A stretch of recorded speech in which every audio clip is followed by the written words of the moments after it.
Hi everyone, and welcome to Bees Grow. We're here with Evie Andrew today. We're really excited to be back in person for all of our events. So if you're watching this live, just remember that we're back to in person now. So you're always welcome to come join us at the Hive, and you're welcome to bring your own lunch this month, and then next month you can still keep bringing your lunch to the business coaching that we have. But then we'll have lunch provided for Lunch and Learns. And thank you so much to Martin Pringle for sponsoring our technology and making these events possible. And with that, I'm just going to turn it over to Evie. Yeah, so this is new. Can we see if anybody's on? We have one person. And then are we still going on Zoom? We're switching to Zoom for live. We're on YouTube right now.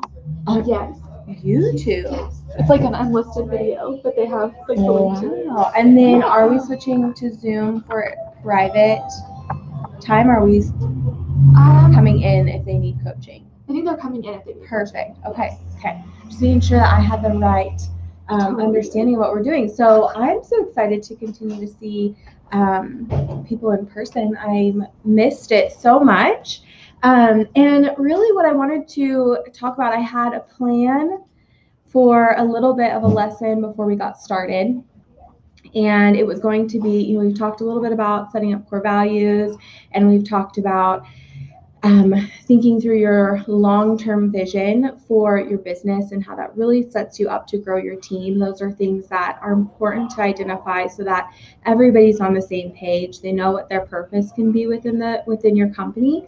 But I had something happen last night, and I thought, I think it was a God thing to bring something a little bit unplanned to the table today. So what that's really about is the understanding of how to transition your mindset from being a solopreneur to being an entrepreneur.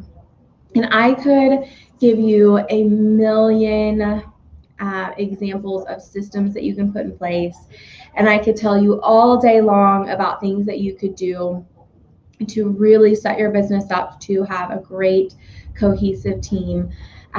But none of it would matter if your mindset wasn't in the right place. And there's a lot of different holdups that can cause you to not step into your role as a leader, as a boss of your organization for your team. And I really think that it all boils down to just taking responsibility for your mindset. So you can blame your team members, you can blame the people you hire, you can blame social situations, you can blame millennials. I've heard that a lot. Millennials don't want to work, but ultimately it's your responsibility to manage and take control of your business.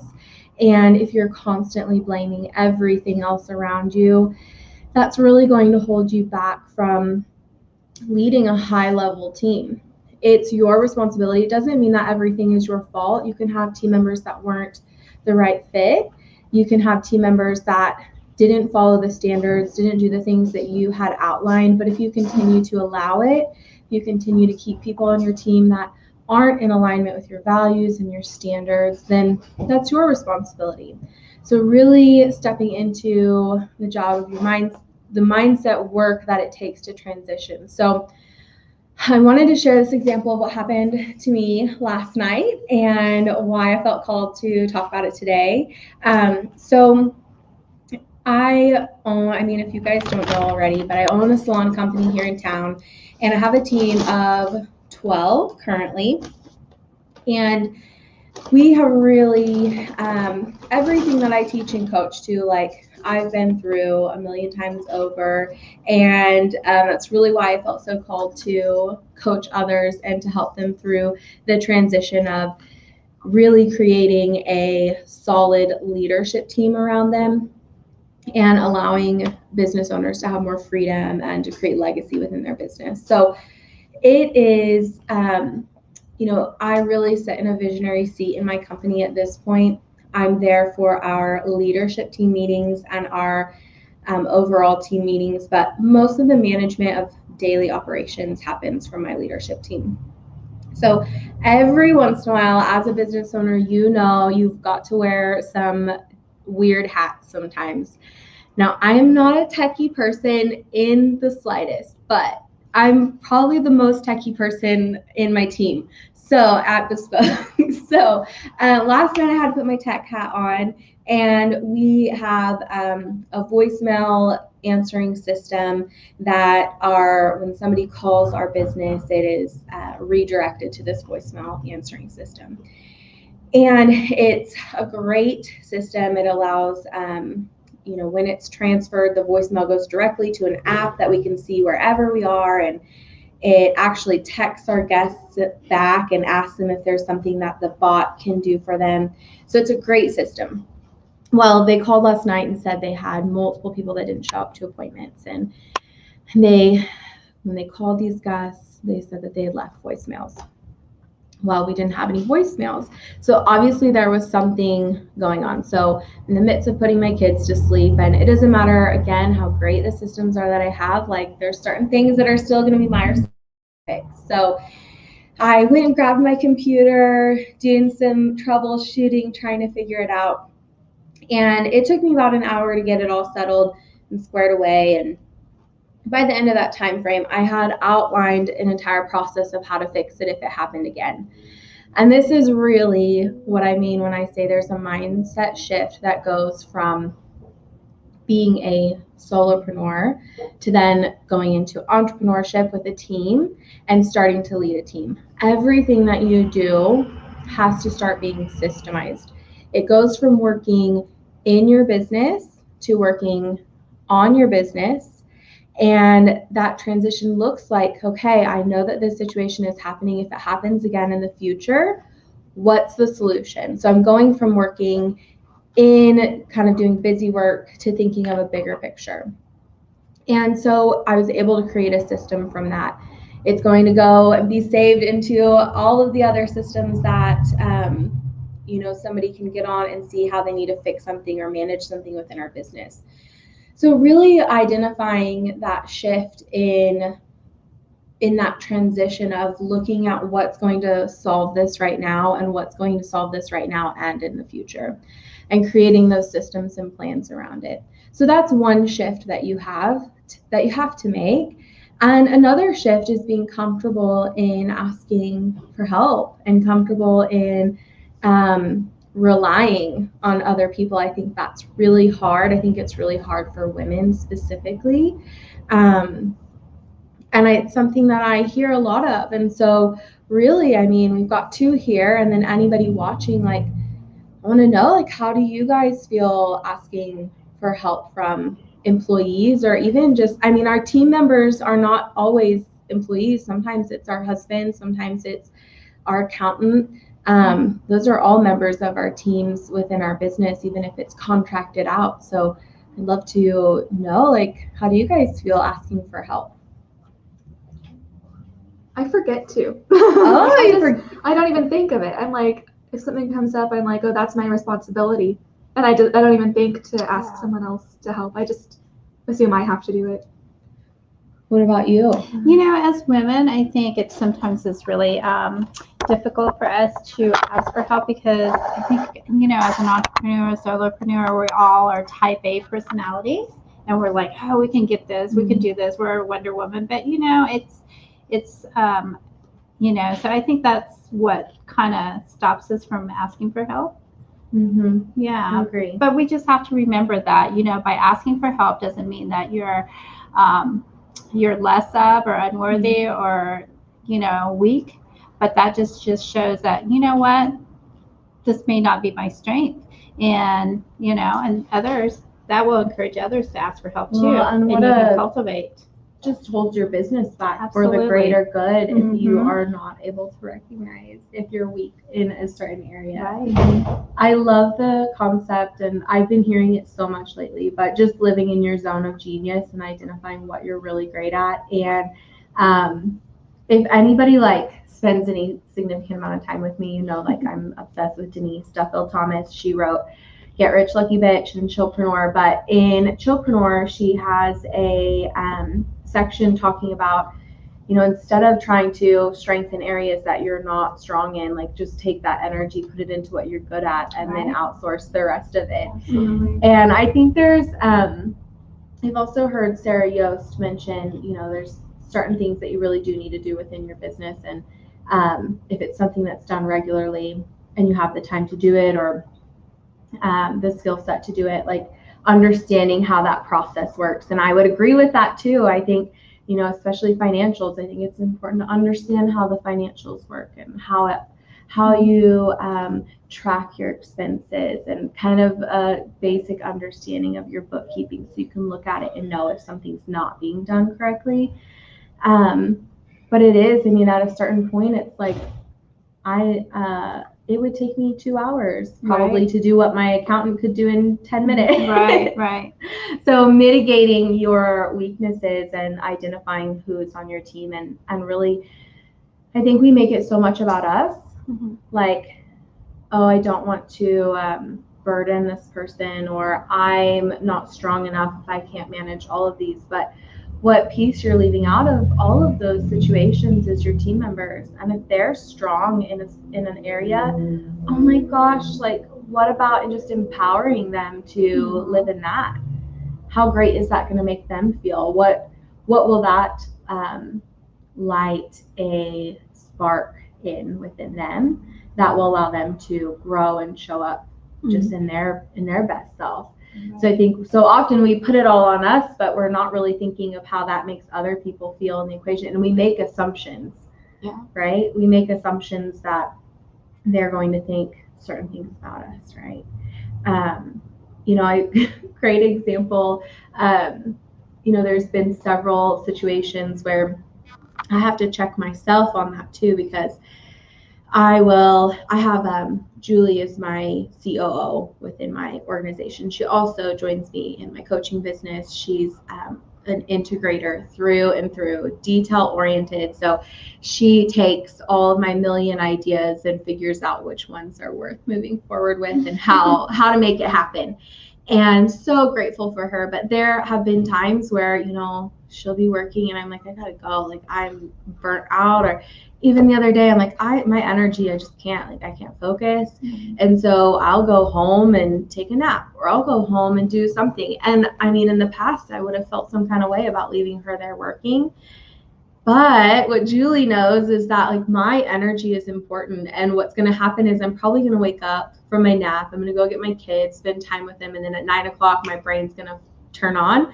And I'm probably going to spend the next couple hours finishing up the things that we would have had that day. And she also knows that my energy, like, I have to have time alone in order to be able to spend time with other people. And I have to have time alone to reflect and to process in order to have really beautiful ideas around my business and be a visionary.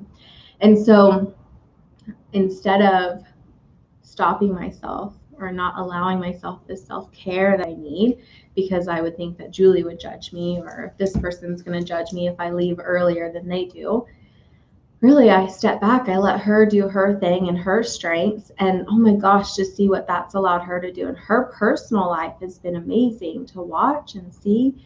So we have to take our voices out of the equation sometimes, and really just look at the mission and our purpose within our business and put that first. And sometimes putting that first means stepping back and allowing other people to lead for a little while. And that's okay. I think I hear this a lot, and I've felt it a lot, but who you guys heard, like, it's lonely at the top? I've heard that a lot. And, to a certain extent, it's true, but it doesn't have to be. Like, we can build people around us and we can lean on them. And it's when we feel the need to do it by ourselves that we start to get lonely. And the risk and all of that still falls on the business owner, right? Like, if something goes wrong, that's a lot of pressure to feel sometimes. And you do feel it all on your own. You feel the weight on your shoulders of people's livelihoods that you have to provide. And that's a lot, it is. And even more reason to take the time to take care of yourself when you need it. But it doesn't have to be lonely. You can have people up there with you. You can build leadership around you that understands. And I think being transparent, I think that people, again, are scared to be transparent in their business around their numbers or the financials. And I think I was too for a certain period of time, and I think it stemmed really from, I don't know, some of it stemmed from not wanting to burden others. Like some of it stems from, some people you just don't, they might not be at a level or at a phase in their life where they can take those numbers and look at them objectively. I don't know, what are things that you're not transparent about that maybe you feel like you should be? Anything? Yeah. I think probably financials with my team. Mm-hmm. Because I had a conversation with one of them this week. I was like, I do want to take you full time eventually, but I need you to start reminding me that I have to share like the progress on the back end with you. Like, am I actually getting us there? Like, raising my prices when I need to raise them so I can afford to bring you on, and things like that. So I was like, so if you don't hear from me like in the next month or so, like ask me about it and like make me share that information with you. So well, I'm really excited. There's tons of systems and ways to make that more of an easier conversation. Not even just an easier conversation, but a more regular conversation. Mm-hmm. I think that transparent, or I think sometimes even somebody can look at the revenue and they're like, oh my gosh, why can't you pay me more? Yeah. And it's like, well, revenue is a little bit different than the profit. Yeah. So, but I think that's where it's educating, it's educating them on the business. And I think, again, like for whatever reason, we hold back on being transparent about certain things. Mm-hmm. Not everybody on your team should you be transparent about everything. Yeah. That's definitely not what I'm saying, but there are ways to build people around you that can have as much stake in the business as you do, or maybe that's not the right word, as much care and love and energy that they feel about the business. Mm-hmm. But you do hold the risk, and that's where I think it can get a little lonely. But really just that mindset behind transitioning. Again, like I could tell you all day long the systems that would need to be put in place for that, but there's work that has to be done internally in order to really step into that position. And it's not being, it's being a boss who's a leader, and it's being a boss who's thinking of the bigger picture and putting the mission first. And that, like I said, that takes the internal work. What do you guys think that work looks like? What do you do for your internal work to step up as a leader? I mean, I think as a leader, we have to be really authentic, and we have to look in the mirror every day and just say, this is what I accomplished today. This is what I need help on. This is what, going back to what you were saying, think about the mission. The mission's got to be bigger than you. Mm-hmm. To get that overall picture so that you can share and be transparent with your team. I think that's truly important. It's just to be authentic and just to look in the mirror every day. Yeah, I would agree. Yeah. What about you? I honestly don't even know. I don't know that I thought about that ever. So yeah, I think it's different for everybody what that work looks like. And for me, it looked like therapy and coaching, life coaching, and reading and understanding my own shit and what I was bringing to the table. And those are the voices in my head that I'm like, so-and-so's going to judge me. So-and-so's going to judge me. I have worked with people before who, they provide, their service providers in their business, and the owner was a service provider, and she was really scared of stepping back from that because she thought, if she's doesn't have a number tied to what she brings into the company, revenue tied to what she brings in, then her teammates are going to be like, well, you're just working off of what we're bringing in. And, she's built this whole story about what everybody's going to think about her. And we had a VIP day, and she brought in who she had identified as her leadership team, who was moving forward with her to be her integrator and to support her as a visionary and a business owner. And I just said, do you feel like if she steps back, she's going to be judged? And she was like, is that what you think? Like, oh my God, no. it gets to a certain point as your team grows. Gosh, I feel like when my team got past 5 is when it really started to become apparent. Like there's a lot to manage people, right? Like it takes time, it takes energy. And at that point, like your revenue is probably increased. So you have all of these things that you're managing, that you're keeping track of. If you are a purposeful business, I would hope that you're offering some type of, one-on-one with your employees to help grow them in their position.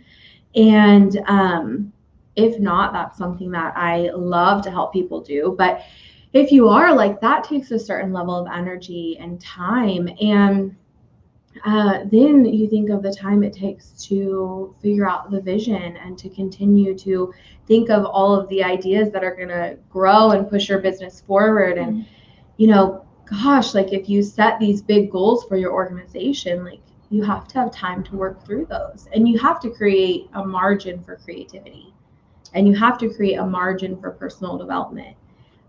My sister just she is, works for the county, and she's head over emergency communications over 911. And she just went to a huge conference, and I want to say that they said that it was a lot, maybe like 60% of what you do, 60% of your time spent at work should be on personal development. Isn't that crazy? Mm-hmm. Oh, wow. I thought it was wild. And so you think about like 60% of that time that you're spending, at a certain point, like you're going to have people to manage and run your operations. The larger your team gets, the more you're going to have people that manage those day-to-day things, so that you can sit in that position of a leader and a visionary for your company.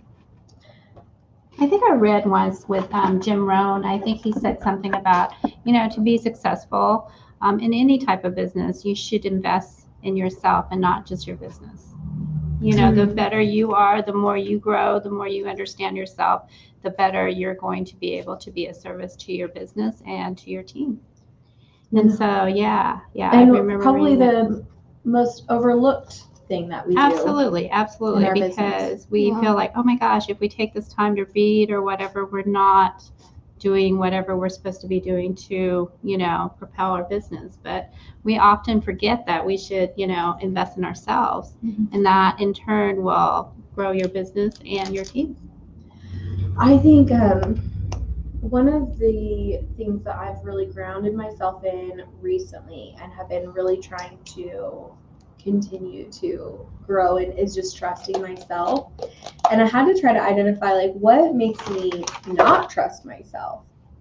And those are the things that I need to work through. Yeah, that's interesting, right?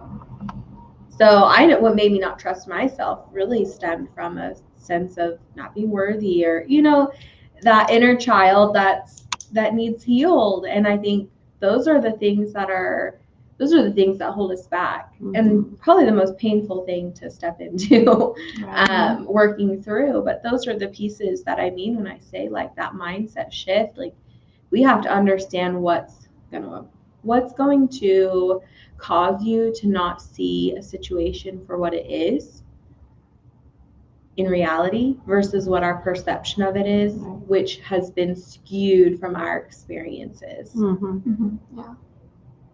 And so that's the work. I mean, that's the internal work that gets you to a place where you can take strategy and move forward with it.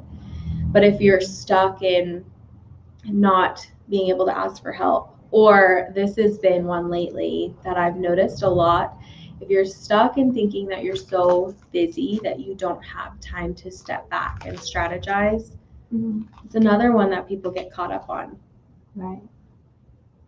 If that's your mindset, that's your mentality, you're going to be stuck doing for the rest of your life, and you're never going to get to just be. Right? Yeah. Yeah. And that's not fun. I mean, that's not what I want to do. That's not the type of life I want to have. Yeah. I want to be able to do what I love and not do what I don't love, and spend time with my family when I want to, and I don't want to be doing in my business. And I don't think that you have to. I know you don't have to. It takes work to set something up. It takes time, commitment, and energy to get the systems in place that allow you to step back. But your mindset has to be there of like, I have to make the time to do this. And again, so often we just take ourselves into that equation and we don't think about our business and the growth and the team that we have, that they're needing you to step into that role. They're needing you to work through your shit. They're needing you to let go of the voices in your head, and they're needing you to step into that visionary role. They need a leader. So the mindset piece is really the biggest and most important piece that you can do. And I think that starts with just identifying, like, being real with yourself. What's stopping you? What's holding you back? What voices are going through your head? What are they saying? What are they telling you about yourself? What are they telling you about your business? What are they telling you about your employees and what they think about you, or your customers and what they think about you? And then you just work through it, figure out where that came from. And sometimes you can do it on your own, and sometimes you need help, and that's okay too. That's what we just read. So we have a book club for myself, and then I have someone on my team at Bespoke that she does all of our personal development for our team. So she meets with them monthly and quarterly on what they're wanting to do to grow themselves personally. And she is just like the purest person you'll ever meet. She's such good stuff. But she is running the book club for Free Folk Agency, which is my coaching business. And we just got done reading Brene Brown's Rising Strong. And it's so funny because she talks about like your story, like what's the story you're telling yourself. And so there's been several times where in our leadership meetings, we're like, well, the story I'm telling myself is that you think that I should be able to do this all on my own. And it's been really great because then the other person is like, that is so silly. That's not at all what I'm thinking at all. So it's been a really fun practice to do with our team, but that takes being vulnerable. And again, I think we have this misconception that as a boss or a leader, we have to be strong all the time. But the courage that comes from being vulnerable allows your team to know that they can also be vulnerable. And I don't know about you, but like, I don't want to have to be strong all the time. Right. That sounds really exhausting. I've done that before. Yeah. Mm-hmm. I'm done with it. Yeah. I don't want to be strong all the time. What I do know is that I'll always be okay, right? And I think everybody on my team knows that no matter what happens, like, I mean, I've heard it so many times, like, you'll figure it out. And I will. Like, I'm smart enough to figure it out. So is everybody. So are you. But it's, you don't have to be strong all the time. Being vulnerable, sharing what the story is with your team, and allowing, she says it, I don't think she says it in Rising Strong, but Brene has, her rumble. It's in Dare to Lead. She talks about the rumble, and it's like sometimes you just have to have a rumble, a conversation about what you're perceiving about something so you guys can move past it. But again, it takes like being comfortable with yourself, going back to that inner self work that you have to do to be able to allow yourself to show up vulnerably. We're getting ready to read Start With Why, which I'm really excited about, from Simon Sinek. Have you guys ever read anything? I have really. Have you read that one? Mm-hmm. Oh, was it good? It is good. What do you love about it? It just kind of refocuses you and puts you back into your why for doing. And, again, it goes back to what was your mission? What was the purpose? Mm-hmm. Your mission has to be bigger than yourself. Mm-hmm. It takes yourself out of the equation. So I think it will resonate with what you're speaking to. Well, and I think that's why, one of the first things that I always run my clients through, if they don't already have it, is what are your values? Mm-hmm. And then we step into what is your purpose. And I think those are the two things that are the most overlooked. People are more concerned with what's my financial business plan? What's my, really, I feel like that's the first thing people are always worried about is money. Like what's my plan around money? Right. And I'm like, what are you, like, who are you? What's your business? What's your purpose? Like, that's the first step. Those are the guiding principles. And if I'm reading the descriptions correctly of Simon Sinek's book, Start With Why, it really takes you back to like starting with that purpose and how that inspires your team. Right. And how that keeps everybody on the same page, and how, really when I was able to step outside of my own issues and step into that, putting mission first, one of the standards that we have within Bespoke is I used to not really understand it. Why I had it as one of my standards when I didn't fully understand it is strange to me. But maybe I knew back then more than I thought I did. But it's put your mission first, your mission first, team second, individual needs third. And I was like, what? Like you put, everybody before yourself. And really in thinking about the team though, like if the mission is first, it feeds everybody. When we put the mission first, like we're all winning. And if at any point we put the mission first and somebody's not winning, they're not right for our team. And that's nothing wrong with them. That's nothing wrong with us. It just is. They're meant to, I say this a lot when we talk about like having somebody on our team that's not right. I'm like, release them. Like they need to go find what's right for them and it's not here. And how horrible for us to hold on to them because of our own issues of not wanting to have people disappointed in us. Like, that's so crappy. That's just thinking about us. We're not thinking about them needing to go and find their bliss and find their place that's right for them and the best situation for them. So again, like, work through your shit. I don't know how many times, so I don't think it's like a secret. Like Sarah Yost was my life coach all last year. And one of like the best people I've ever worked with.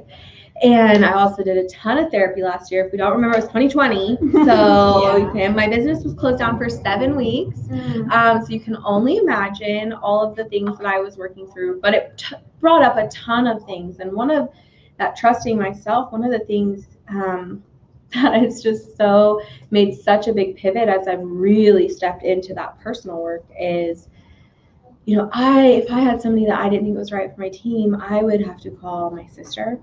And I'd have to like tell her about it. And then I'd have to call my husband and I'd have to like tell him about it. And then I'd have to call I have mentors. So I'd have to call each and every mentor. And then I'd have to schedule a call with Sarah. And then I'd have to like go to therapy and talk about it. And then like maybe a month later, I'd actually do something about it after I like mulled over everybody's like thoughts on it. Really, I was just seeking validation for something I already knew. And what was stopping me from doing the right thing was like, I want to be liked. I want to be liked. What if I give this person one more chance? Like, what if it's something that I'm not doing? Like, maybe I need to give them the information this way, or I need to give them the information that way, or whatever it was. And it's, you put that mission first. It's like, or the values, even the values, like this person just isn't in alignment. Have you guys ever met somebody and you're like, they didn't do anything wrong, but I just don't like them? And I think we do a disservice. I mean, when you are not authentic and say, gosh, you know what? I mean, I've had to coach so many people in and out of business, and I always said, I just release them and bless them, and I think I think it's a mind shift. You have to say, gosh, you know what? I'm doing you a service. And a lot of times they're going to come back and thank you. I've had so many people go, you know what? Thank you. That was the best thing. And you never want to ever leave anybody feeling bad about themselves because they did nothing wrong. It just wasn't the right fit. Yeah. And, I love that it's coaching someone in and coaching them out. Yeah. And that's such a great question. When we my clients, when we identify, they have a team already and we're identifying their strategy moving forward.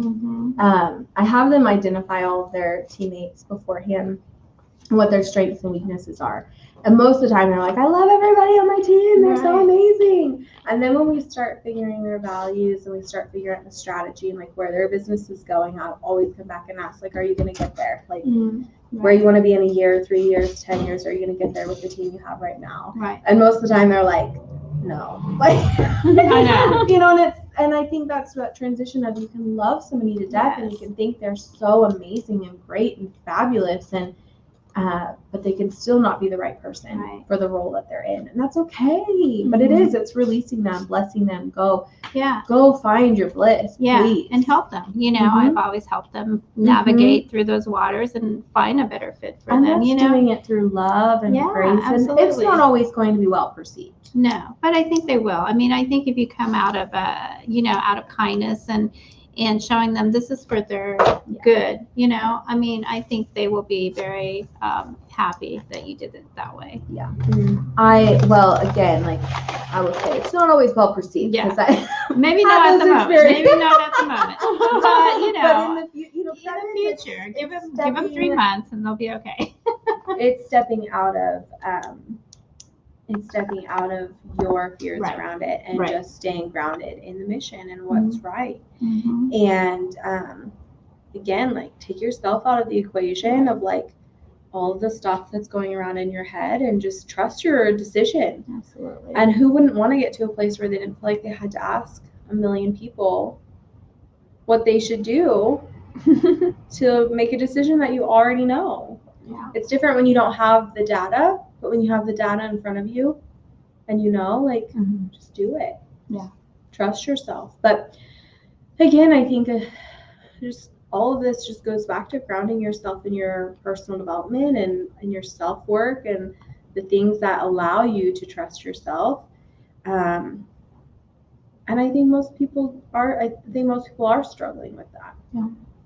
You know, it's hard when people rely on you for certain things, and it's hard to disappoint people, even if they don't know that it's going to end up being good in the long run.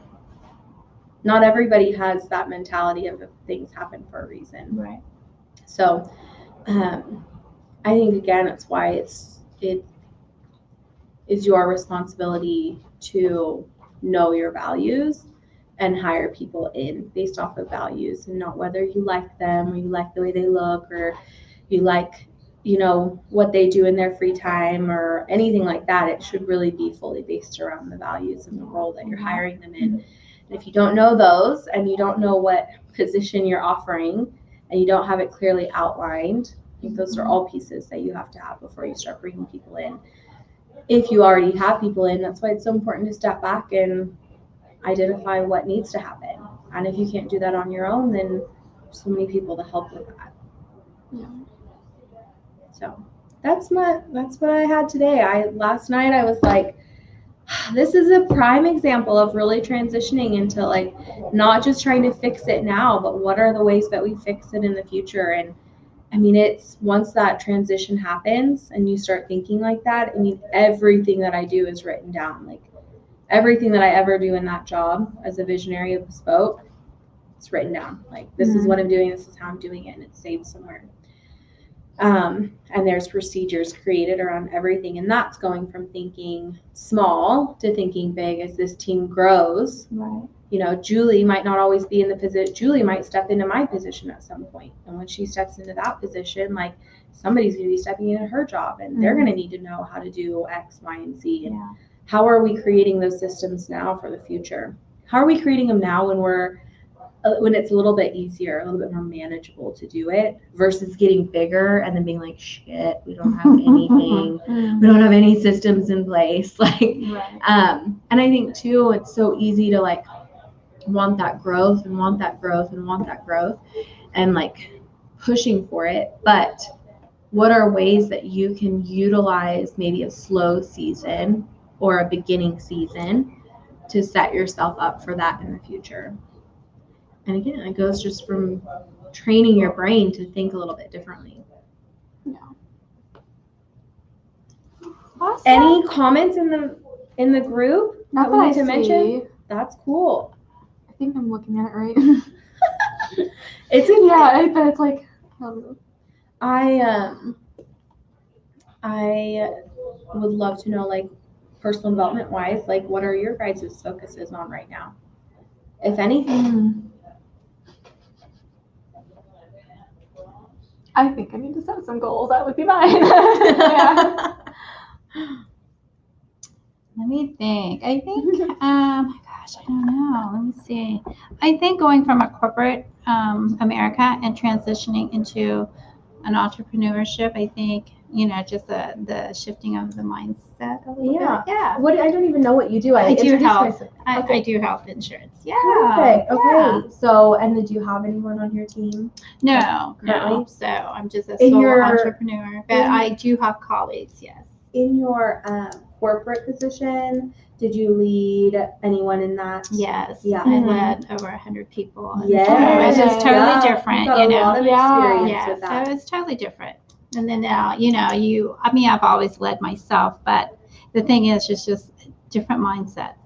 It is. Yeah. Yeah. Showing up for yourself and showing Yeah, up for somebody else absolutely. is a little different. Absolutely. And you don't have the accolades, from out there. You don't have a report that says, hey, you did a great job, or you rank better than this team or this district. Now you have to come create up. your own KPIs. Exactly. So, you have to do all that. Yeah. So it's a little different. It's a transition. Yeah, absolutely. You're loving it though. I love it. Yeah. Loving helping people, finding those folks that I can help. Yeah. Awesome. I think I'm trying to think through what my I'm in a phase where I'm always doing something personal development wise. So I'm taking a break from therapy and life. I'm one of those people I like it for a period of time and then need time to put the tools into work, right? And figure out, okay, what's the next level of stuff I have to work through. Mm-hmm. I love to read. I love to read books. And so we have a book club through Free Folk, and then I'm also part of another book club that focuses really on money mindset. So I've been doing a lot of money mindset work, which is where Get Rich Lucky Bitch happened. If you guys haven't read it, it is so good. I gotta read that. Yes. I think we have a copy here at the Hive too, if anyone needs to borrow it from the library. And Solopreneur is the other one that she has that's really good. So good. But one of the, even, we were just talking about taking that time to invest in yourself, but one of them talks about investing and, your Roth IRAs and retirement plans, all of this. And then it had a whole chapter about investing in yourself. And I'm like, oh my God, that's where I've been putting most of my money for the last 10 years is investment in myself and really it. So that, I think we discount that, especially as an entrepreneur, you're kind of setting up all of those things on your own. And so recognizing and being, having gratitude for the time and money and energy that you've invested in yourself, even if you're not feeling where you need to feel on the other fields of retirement, things like that. You've been investing in yourself as a business owner. Right? Investing in your dream and your purpose and your passion. I think we forget, I think especially if you're surrounded by a lot of entrepreneurs, you start to think that that's not that big of a deal. But think of so many people that that have these ideas and they never do anything with it. And I get why they don't do it because it's kind of scary. So to think that you guys have taken that time to invest in yourself and invest in an idea that you've had, that's huge. Yeah. We forget that. Yeah. I forget that. Then you start growing your team and you just realize that impact, that ripple effect that your business is having at that point. Who are you serving? And then who are they serving? And then who are they serving? And then who are they serving? Because you showed up in your most authentic self and you shed the armor and you were vulnerable and you did the work and you worked through your mindset and you made that transition. Yeah. It's kind of powerful. I feel I haven't been to Tony Robbins, but I feel that would be how I'd feel at Tony Robbins is walking through the cold. That's what we do every day, right? That's so funny. Oh my gosh. Well, that was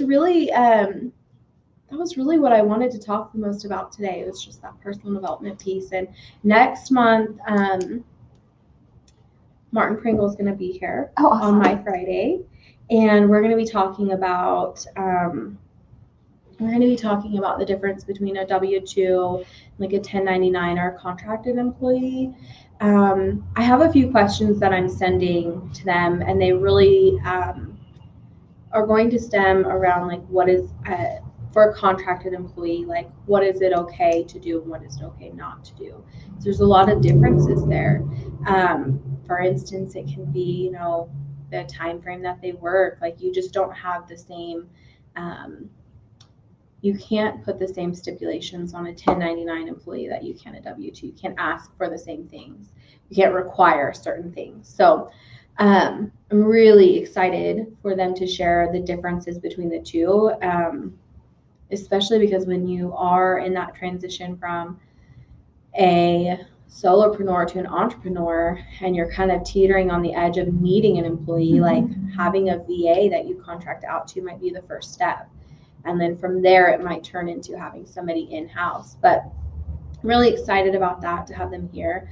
And if there's questions that anybody has, just message them to me, and I'll make sure to get them over to Martin Pringle so that they can kind of be prepared for the areas that you guys are most concerned with, or what you want to learn the most about in that difference between the two. But I'm really excited to have them here. And I'm also needing to organize with Sarah from DSM. She's going to be joining us on payroll, things like that.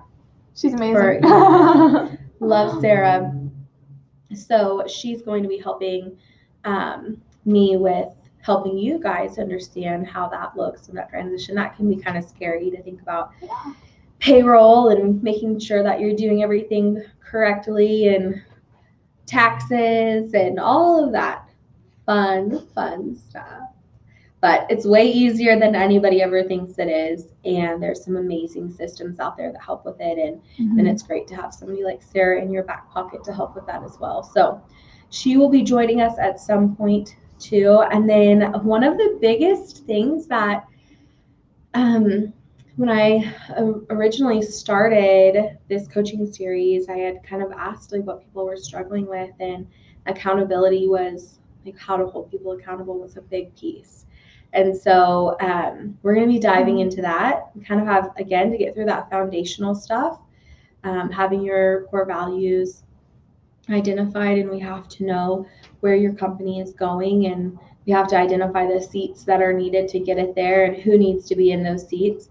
Then we can kind of start diving into how do we make sure that we are having high-level employees on our team and make sure that they're doing what they need to do to push the mission forward. So we're going to start diving into that in the coming Fridays that I'm here with you guys too. So I'm really excited to help with that. And that's all I have really, unless there's any questions that anybody has on Facebook or anything that you ladies have. I'm here at your disposal for, I don't know what time it is, for the next 9 minutes. Awesome. Well, thank you, Evie. We're going to go ahead and end the live. So bye, everyone.